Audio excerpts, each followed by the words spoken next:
युधिष्ठिर ने पूछा। स्वामिन, पौष मास के कृष्ण पक्ष में जो एकादशी होती है उसका क्या नाम है, उसकी क्या विधि है तथा उसमें किस देवता की पूजा की जाती है, यह बताइए। भगवान श्री कृष्ण कहते हैं, राजेंद्र, बड़ी बड़ी दक्षिणा वाले यज्ञों से भी मुझे उतना संतोष नहीं होता जितना एकादशी व्रत के अनुष्ठान से होता है। पौष मास के कृष्ण पक्ष में सफला नाम की एकादशी होती है। उस दिन विधि पूर्वक भगवान नारायण की पूजा करनी चाहिए। जैसे नागों में शेषनाग, पक्षियों में गरुड़ तथा देवताओं में श्री विष्णु श्रेष्ठ हैं, उसी प्रकार संपूर्ण व्रतों में एकादशी तिथि श्रेष्ठ है।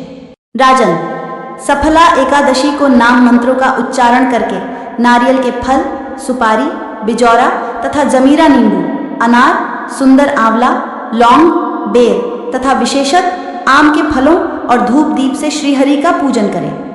सफला एकादशी को विशेष रूप से दीपदान करने का विधान है। रात को वैष्णवों के साथ जागरण करना चाहिए। जागरण करने वाले को जिस फल की प्राप्ति होती है वह हजारों वर्ष तपस्या करने से भी नहीं मिलता।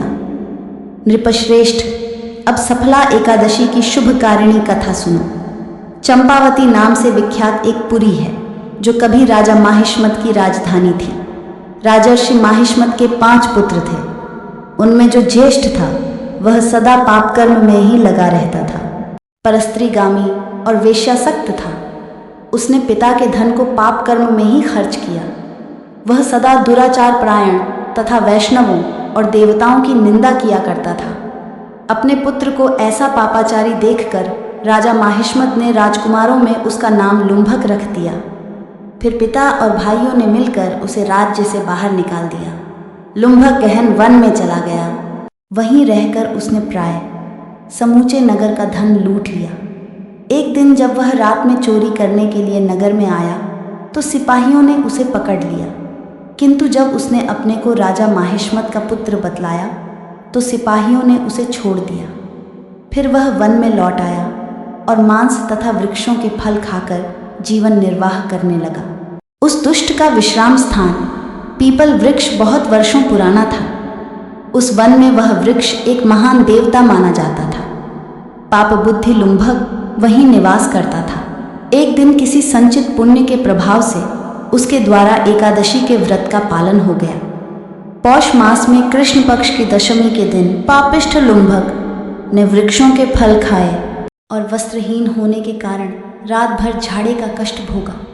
उस समय न तो उसे नींद आई और न आराम ही मिला।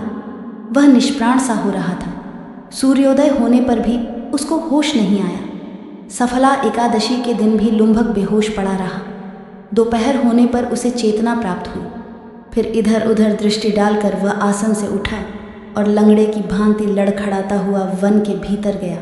वह भूख से दुर्बल और पीड़ित हो रहा था। राजन, लुंभक बहुत से फल लेकर जब तक विश्राम स्थल पर लौटा तब तक सूर्यदेव अस्त हो गए।